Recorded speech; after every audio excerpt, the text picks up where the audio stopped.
गांव के पास एक घना जंगल था। वहां एक पीपल के पेड़ की ऊंची डाली पर एक नन्ही गौरैया रहती थी। नाम था चीनी। बाकी पक्षी ऊंचा उड़ते, कलाबाजियां खाते, लेकिन चीनी घोंसले के कोने में चुपचाप उन्हें देखती और मन ही मन सोचती, काश मैं भी उड़ पाती, बादलों के पार सूरज को छू पाती। पर जब भी उड़ने की कोशिश करती वो कांप जाती और कुछ ही पलों में जमीन पर गिर पड़ती। हर दिन पक्षी मजाक उड़ाते, अरे तू तो उड़ ही नहीं सकती, डरपोक है तू। चीनी चुप रहती। उसकी आंखों में आंसू आ जाते, लेकिन हर रात वो खुद से कहती, शायद मैं कमजोर हूं, लेकिन मेरे सपने मजबूत हैं और मुझे खुद पर भरोसा है। एक सुबह चीनी ने तय किया, उड़ूंगी चाहे गिर जाऊं, पर कोशिश जरूर करूंगी। वो पंख फैलाकर कूदी और सीधा जमीन पर गिर गई। कुछ पक्षियों ने फिर ताने मारे, कहा था ना तेरे बस की बात नहीं। चीनी चुपचाप उठी और पेड़ की जड़ में बैठ गई। शाम को एक तोता आया। वो बोला, गिरने से उड़ान नहीं रुकती, उड़ना पंखों से नहीं हौसले से होता है, और तुझमें वो हौसला है। उस रात चीनी ने पहली बार मुस्कुराकर कहा, मैं फिर कोशिश करूंगी, क्योंकि मुझे खुद पर भरोसा है।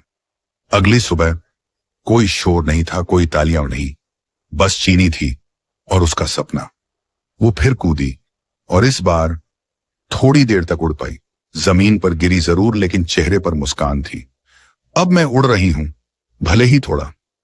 एक दिन आंधी आई, सभी पक्षी घोंसलों में छुप गए, पर चीनी ने वहीं से उड़ान भरी। हवा से टकराई, पेड़ों से भिड़ी, लेकिन हर बार ऊपर उठी। जब आंधी रुकी, चीनी बादलों के पास उड़ रही थी। वो पक्षी जो उसे कमजोर कहते थे, आज चुपचाप उसकी उड़ान देख रहे थे। तोते ने कहा, तूने खुद पर भरोसा किया और वही तेरी सबसे बड़ी ताकत है। सालों बाद एक नन्ही गौरैया उड़ने से डर रही थी। चीनी ने कहा, डर तो सबको लगता है, पर उड़ता वही है जो खुद पर भरोसा करता है। इस कहानी से हमें यह सीख मिलती है कि उड़ान पंखों से नहीं, इरादों से होती है। लोग ताने देंगे, लेकिन खुद पर यकीन रखना सीखो। जो गिरकर भी खड़ा होता है, आखिर में वही ऊंचाई छूता है। अगर ये कहानी आपको पसंद आई है तो इसे लाइक करें, शेयर करें और चैनल को सब्सक्राइब करना ना भूलें। मिलते हैं नई वीडियो में। धन्यवाद।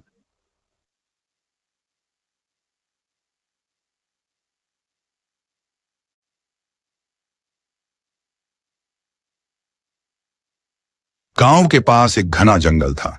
वहां एक पीपल के पेड़ की ऊंची डाली पर एक नन्ही गौरैया रहती थी। नाम था चीनी। बाकी पक्षी ऊंचा उड़ते, कलाबाजियां खाते, लेकिन चीनी घोंसले के कोने में चुपचाप उन्हें देखती और मन ही मन सोचती, काश मैं भी उड़ पाती, बादलों के पार सूरज को छू पाती। पर जब भी उड़ने की कोशिश करती वो कांप जाती और कुछ ही पलों में जमीन पर गिर पड़ती। हर दिन पक्षी मजाक उड़ाते, अरे तू तो उड़ ही नहीं सकती, डरपोक है तू। चीनी चुप रहती। उसकी आंखों में आंसू आ जाते, लेकिन हर रात वो खुद से कहती, शायद मैं कमजोर हूं, लेकिन मेरे सपने मजबूत हैं और मुझे खुद पर भरोसा है। एक सुबह चीनी ने तय किया, उड़ूंगी चाहे गिर जाऊं, पर कोशिश जरूर करूंगी। वो पंख फैलाकर कूदी और सीधा जमीन पर गिर गई। कुछ पक्षियों ने फिर ताने मारे, कहा था ना तेरे बस की बात नहीं। चीनी चुपचाप उठी और पेड़ की जड़ में बैठ गई। शाम को एक तोता आया। वो बोला, गिरने से उड़ान नहीं रुकती, उड़ना पंखों से नहीं हौसले से होता है, और तुझमें वो हौसला है। उस रात चीनी ने पहली बार मुस्कुराकर कहा, मैं फिर कोशिश करूंगी, क्योंकि मुझे खुद पर भरोसा है। अगली सुबह कोई शोर नहीं था, कोई तालियां नहीं, बस चीनी थी और उसका सपना। वो फिर कूदी और इस बार थोड़ी देर तक उड़ पाई। जमीन पर गिरी जरूर, लेकिन चेहरे पर मुस्कान थी। अब मैं उड़ रही हूं, भले ही थोड़ा। एक दिन आंधी आई, सभी पक्षी घोंसलों में छुप गए, पर चीनी ने वहीं से उड़ान भरी। हवा से टकराई, पेड़ों से भिड़ी, लेकिन हर बार ऊपर उठी। जब आंधी रुकी, चीनी बादलों के पास उड़ रही थी। वो पक्षी जो उसे कमजोर कहते थे, आज चुपचाप उसकी उड़ान देख रहे थे। तोते ने कहा, तूने खुद पर भरोसा किया और वही तेरी सबसे बड़ी ताकत है। सालों बाद एक नन्ही गौरैया उड़ने से डर रही थी। चीनी ने कहा, डर तो सबको लगता है, पर उड़ता वही है जो खुद पर भरोसा करता है। इस कहानी से हमें यह सीख मिलती है कि उड़ान पंखों से नहीं, इरादों से होती है। लोग ताने देंगे, लेकिन खुद पर यकीन रखना सीखो। जो गिरकर भी खड़ा होता है, आखिर में वही ऊंचाई छूता है। अगर ये कहानी आपको पसंद आई है तो इसे लाइक करें, शेयर करें और चैनल को सब्सक्राइब करना ना भूले। मिलते हैं नई वीडियो में। धन्यवाद।